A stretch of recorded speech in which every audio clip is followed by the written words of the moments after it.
Yes, Lewis will be here in just a few moments. But first, this week we've been looking at the issue of sewage being legally discharged into the sea and our rivers and asking what solutions there are in the future. The responsibility for how our waste is treated lies with the water companies themselves, of course. But what is the government doing about the issue?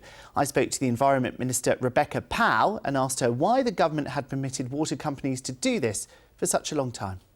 Well, I have said that the amount of sewage we're seeing going into our watercourses is completely unacceptable, and I've made it crystal clear that water companies have got to sort this out. In reality, though, do you really have any teeth against the water companies?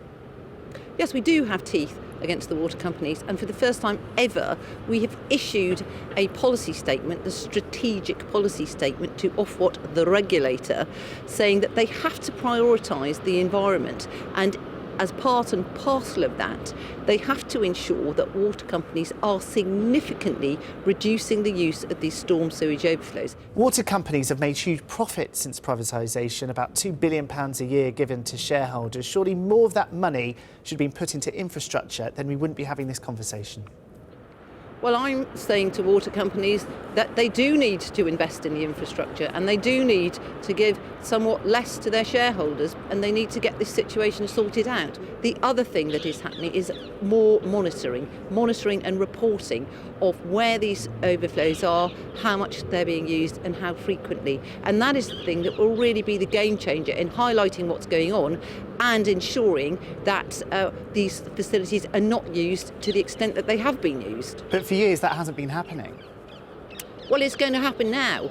The point is that, in fact, we discovered back in the autumn, the Environment Agency had already started a lot of this monitoring and reporting work. They're already monitoring 80% of the storm sewage overflows, and that will ramp up to covering the whole 100% of them by 2023. But it came to light not very long ago that, in fact, many water companies, despite having permits which regulated how much they should ever be allowed to use these very infrequent emergency facilities, were actually using them far too often, and some of them put their hands up and admitted it.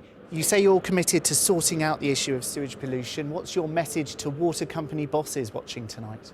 Yeah, well, my message to water company bosses, and I've actually had them in to say this very thing, is that they've got to sort their house out. It's unacceptable that water companies whose raw material is the stuff of life, it's water, gets treated to a degree or not. But we need to make sure it's pure and pristine, and we need to make sure that they're doing all of the work that they need to do. Many of them, of course, are doing really good work, but we need to make sure that all water companies are, and that we have clean and plentiful water supplies now and into the future. Rebecca Pow, thank you very much indeed for your time this evening.